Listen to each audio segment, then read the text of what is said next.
To our players, myself and the entire coaching staff are beyond excited to work with each and every single one of you. We're going to do this thing together. For our organization, get used to the mantra, all gas, no brake.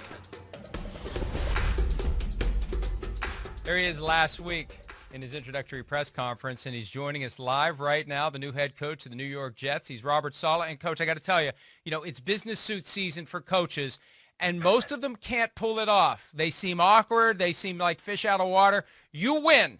We're going to get the trophy for you. You win business suit season for 2021 because you had it. You're comfortable. How is it that you were able to put on that suit and tie, something I'm sure you rarely wear, and come across as well as you did? Don't let it fool you. I was uncomfortable. Well, hey, you do a great job of pulling it off. And one of the things that we've noticed about you over the years, the emotion that you bring to the sideline as a defensive coordinator. And one of the first things I thought when you moved to head coach, like, how much of that emotion will you be able to show as the head coach? Because you're in charge of everything then, and you may not want to get too emotional. Do you balance that, or are you going to continue to be the guy that we've seen the past couple of years? No, that's a good question. It's as the coordinator, I didn't have to worry about fourth down. I didn't have to worry about the red flag, the timeouts, all the different things that go with the decision making that a head coach has. And so I'd imagine I'm going to have to scale back some and make sure that I'm doing a good job staying within the game. And I have the ability to scale back if I need to. I can control my emotions. So I don't think it'll be a problem. All right, Robert. Hey, congratulations on being the new head coach of the New York Jets. Awesome. You deserve it. Way to go. Yeah, your all gas, no brakes comment. Like, explain that and what you mean by that to the viewers watching. It started way back in Jacksonville when I was a linebackers coach, and I'm walking into this room, and here's Paul Posluszny, Geno Hayes, and a pretty veteran group, guys who have been accomplished in the league, and I wanted to find a way to kind of connect with them on a different level, and just started thinking about philosophy and how I would how that connection would be made. And so when we talk about that all gas mantra, all gas, no brake, it's really life. It's how you wake up in the morning, how you are as a father, how you are as a husband, a friend, a teammate, how you study, how you attack your rehab. It's everything you do. Are you stepping on the gas when you wake up in the morning? And are you going to bed better than when you woke up? That's just the mindset. And so when, the simplistic side of it would say it's effort on the football field, but it's so much more than that. Yeah, that's right. Well, you seem like you're all gas, no brakes. There's no doubt about that. All right, so now, like, as a defensive coach, I know you've hired a defensive coordinator. How do you balance, being the head coach, but yet you've been the defensive play caller the last few years, and kind of how's that going to shake out now that you're the lead man in charge? I was very fortunate to get Jeff Ulbrich and, the pieces that we've been able to add on the defensive side of the ball. A lot of trust with those guys. They know how we want things done. They know how the system operates. They know what I like. And so to be able to have that transition I feel like is going to be seamless. So I'm not really concerned about the play calling aspect of it. Just when you're together and the way we game plan and the way the defense kind of works, it really ends up calling itself once game day hits. But to be able to have that connection, that trust on the defensive side of the ball so I can maintain that connection with offense, special teams, and really just the entire organization and Joe Douglas and his staff, I think is just so important, especially when you're trying to get a team to buy in as one and lock arms and do things together. Hey, Coach, it was way back in week 2, but you had the opportunity to prepare to face the Jets as defensive coordinator of the 49ers. Who are some of the guys that gave you concern, that stood out to you, that you think you're going to be building around now that you're the coach of the Jets team? Just from a defensive perspective, looking at the offense, the left tackle, Mekhi, he's fantastic. He had a really nice rookie year. See if we can build on that. Obviously, Sam, I do believe Sam is a very talented young man. There's a reason why he was the 3rd pick in the draft, and I've said it before, his arm talent, his fearlessness in the pocket, his ability to make decisions in a timely manner. His mobility is underrated. The young man has a lot of juice in the tank, and he still has a lot to accomplish. He's only 23 years old, so he hasn't even scratched the surface on life. So excited to get a chance to work with him and continue this process all the way through. So Crowder, obviously, we know how accomplished he is in the slot, and so there's a lot of really good, cool pieces on this offense, on the offensive side of the ball that. Going into it, we felt like if we weren't diligent in making sure that we were on our job, that they could have got hot. And And, defensively, obviously, not to get into all the different players, but there's some pieces there too. You got C.J. Mosley's a phenomenal linebacker. Quinnen Williams came on strong at the end of the year. I can go on and on, but it's the cupboard's not bare. These are good young men. There's a lot of high character individuals on this football team, and a lot of guys who just want to win. Robert, there's always like the talk about defensive coordinators. Who are they going to hire? What's their offense going to look like? Can they groom a young quarterback? All those issues. You've been working for a psycho head coach, offensive coordinator type. I mean that in a good way, as you know. But, yeah. What is your vision of the offense? You bring Matt LaFleur, and it kind of sounded like right there, just to be real with you, that you're going into this season with Sam Darnold as your quarterback. Am I wrong there? And please go ahead. So I've been very, very fortunate, from when I got into the league with Gary Kubiak, spent 5 years with him in that bringing the Shanahan system. And that's where I first met Kyle. And then another 4 seasons with Kyle Shanahan. So 10 of my seasons in the NFL, I'm losing track, I think 16 now, have been in this Shanahan system, being very intimate with regards to being able to go to meetings, having conversations, and so knowing what it looks like. And then on the flip side, being able to practice against it. Right.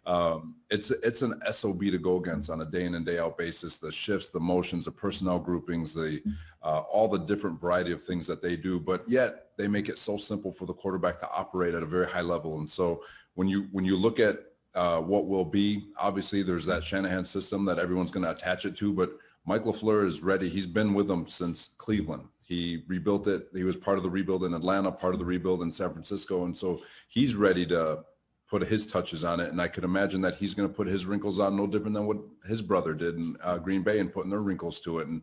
But understanding how the system works, what it's supposed to look like, and then being able to make that thing evolve, no different than what we did on the defensive side of the ball, taking what Seattle did way back with the Legion of Boom and what we've morphed it into in our time in San Francisco. So really excited about little Mike LaFleur. He wants me to call him Mike. I'm just so used to him. I've known him so long, but right. I'm there's so much confidence in him. It's not a matter of if he's going to be a head coach. It's when. The young man's incredibly bright, and he's got a tremendous vision for what he wants this thing to look like. A year ago, Robert, you were getting ready to face the Kansas City Chiefs and Patrick Mahomes with that awesome pass rush, and he's so slippery. He's so hard to get a hold of once he decides he's going to run away from even the best pass rushers in the game. What advice would you give to the Tampa Bay pass rushers as they get ready to try to be the ones who can get to Patrick Mahomes and bring him down and keep him from torching him down the field? There's guys, you got to be relentless. You have to be relentless. Just when you think you might have him, he might step 2 steps back and then throw off his back foot. And I mean, he has a ridiculous arm talent. He's got tremendous accuracy. He's got tremendous mobility. But anytime you're a pass rusher, just understand that he might do his little old man jog in between plays where it looks like his feet hurt, but don't kid yourself. I mean, he's got tremendous mobility. His arm strength is ridiculous. You have to be relentless all the way through and understand that there could be a play and a second play that happens just because of his ability to extend plays and make the throws that other people can't. Robert, got to ask about, the elephant in the room with Sam Darnold. You kind of hit on it, but it's a huge topic up here, in the New York area. It's should we draft a quarterback? Is Sam Darnold the future? I'm with you. I think he could fit your system and things like that very, very nicely. But where are we as far as that process, that conversation within the organization? When you're talking about the quarterback, I think universally we'd all agree it's the most important position on the football field. Sam shows all the tools that you would want. There's a reason why he was the 3rd pick, like I said, but to give an answer now and not go through all the different conversations that need to happen, and to act emotionally would be very irresponsible to that. Not only to Sam, but as an organization and to that position in general. And it's no different dealing with all the different positions that we have. There's just so many discussions. We just got here. We're just turning on the tape. The draft is however many months away, free agency and all that. So there's so many different things that have to be talked about with regards to reshaping this roster and the vision of Joe, his staff, and ours. The Jets were once coached by Bill Parcells, who said, among other things, many things we can't say on air, but he said, if you want me to cook the meal, you got to let me buy the groceries. How involved will you be in selecting the groceries for the New York Jets? You know, there's one of the greatest things of organizations, and again, being lucky to be a part of Seattle, San Francisco, even Houston, Jacksonville. There's a collaborative effort that takes place in these great organizations that are able to have sustained success. And what we've learned in San Francisco, and what our conversations with Joe, and the reason why the Jets were so exciting to me and being here in New York, is Joe really wants a partner. He really wants to have a collaborative effort, and with Joe and Jaime and that communication, Christopher even Johnson, there was a genuine feel to the communication that they want with regards to how we do things together, not just from a player standpoint, but organizationally. And that's what was most exciting, is that it wasn't looking for a head coach, it was looking for a partner, and that's why it's so exciting to be here. So, like, more importantly, how do you really get your workouts in and stuff now? How do you get that big vein in your neck to pop when you're the head coach? Where are you going to find time to hit the weights and run up the stairs of the stadiums now? Right, you know what? I was at 5:30, got my bod pod in, get ready to roll. No, we'll find a place. You got to find a place for a little you time, and take care of yourself. So I'll find time. I'm sure you will. Let me spin it back, however many years we have to spin it back, Robert. When was the moment for you personally that you knew in your heart that you were going to end up coaching an NFL team as a head coach? When did it become a realization?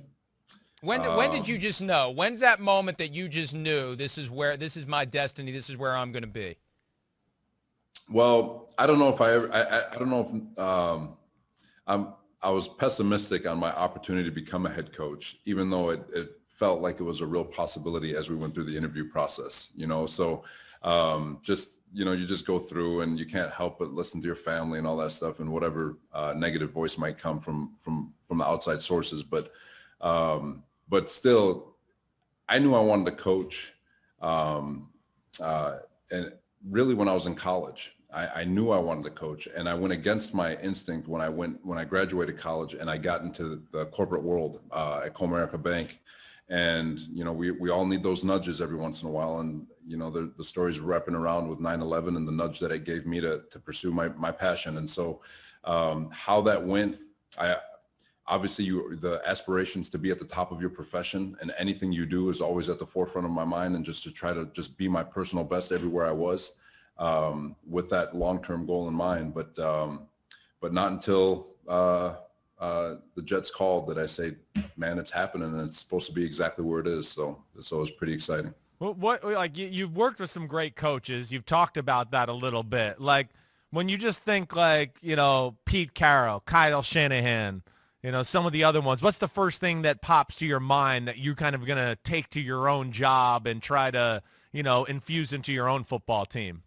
So Pete, my time in Seattle was unbelievable. And not just from an X and O standpoint, but just an overall growth standpoint. You talk, you know, Pete challenged us every day to look inside ourselves and figure out what was important to us as individuals. And he always said that in moments of adversity, your true character will reveal itself. And it's so important to connect to yourself and know what you can and you can't do, and what it is that you value as an individual, so that when those adversity moments hit, your true character will shine. And so really challenging myself in that regard to really identify with myself, so that way I could be real with these guys and still give them everything they need so they can perform on Sunday and show that investment without it being fake. Gus Bradley and the way he taught X's and O's, Ken Norton Jr. and how to talk to a professional football player, because they can't necessarily grasp everything a coach can, and they've got to do it in 30 seconds. So how can you have that conversation with them? Rocky Seto was there with Chris Richard, and you know, they're so strong in faith and just how to be a father, how to be a man. And so for a young 30-year-old, just being in that building with that group of men, it was just especially someone who was thirsty and just starving for knowledge, it was a blessing. Hey, Robert, we work with some Jets fans who have been waiting and waiting and waiting for the team to turn it around. What's your message to them and all Jets fans who have been waiting a long time for their team to morph into a contender? How much longer will they be waiting? You know, I'm not going to put a time on it, but what I will tell you is that everything that we do every conversation that we have is designed to win championships. And I'm not going to say when it's going to happen, but I am a believer in faith. I am a believer in process, and there's no doubt in my mind that eventually we're going to get there. There's a lot of work to be done, but at the same time, there's no doubt in my mind that we can win championships here. Well, we'll let you get back to work along those lines. We know you got plenty to do as you get ready for your first season and everything that goes into it. Congratulations on the job, and we look forward to talking to you again down the road, Coach. Thanks, guys. Really appreciate it. See you, Coach. Be good. All right. Take care. See ya. All right, there he is. Robert Saleh. Great stuff from him. Chris, any thoughts? Well, I I love, whether it's his press conference yesterday, you could see right there the energy he has. It kind of exudes off of the camera. I mean, it really does. You could tell he's bright-eyed and bushy-tailed and 8:30 and ready to go, and he worked up at 5:30, like he said, and had the bod pod and all those type of things. That, to me, is what I'm excited for Jets fans. He's going to bring an energy to the organization. He's going to bring a lunch pail mentality to the organization, too, like you just heard. It's no, punch the clock. We come here to work. We're challenging you. We challenge you to challenge yourselves, and we're going to have great energy in the building every day. And listen, football, hey, yeah, it's X's and O's, but the biggest thing is still some of the basics. Being together, having energy, one focused goal, tackling, playing hard. You do some of those things. I don't give a damn what your X's and O's are. You'll have a chance to win football games, and I think that's what he's going to bring to this team. And the one thing I wanted to ask him about right out of the gates, the idea of balancing that emotion that we are so used to seeing, and we love it, right? You love watching a football game, and the camera always finds him because he's so animated. You don't see many head coaches who are that way unless they're extremely upset at the officials, because you have to constantly be within that broader moment of the big decisions you make on game day. We talk about this all the time. The head coach really doesn't have to do much on game day, especially a head coach who doesn't call plays. You're just there for the big things, and you're making sure everything has fallen together and is working right.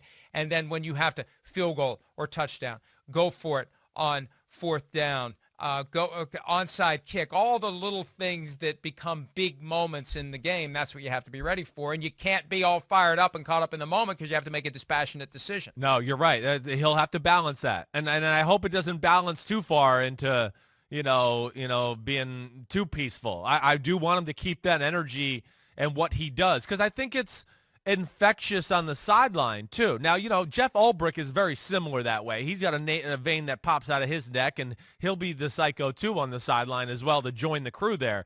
But I do think that's important to, not that he has to be that totally, but to be himself, but yes, realize in those situations, whoa, I can't go crazy and, fist bump and head bump Quinnen Williams here. I got to remember it's fourth down, safe punt, those things, all that.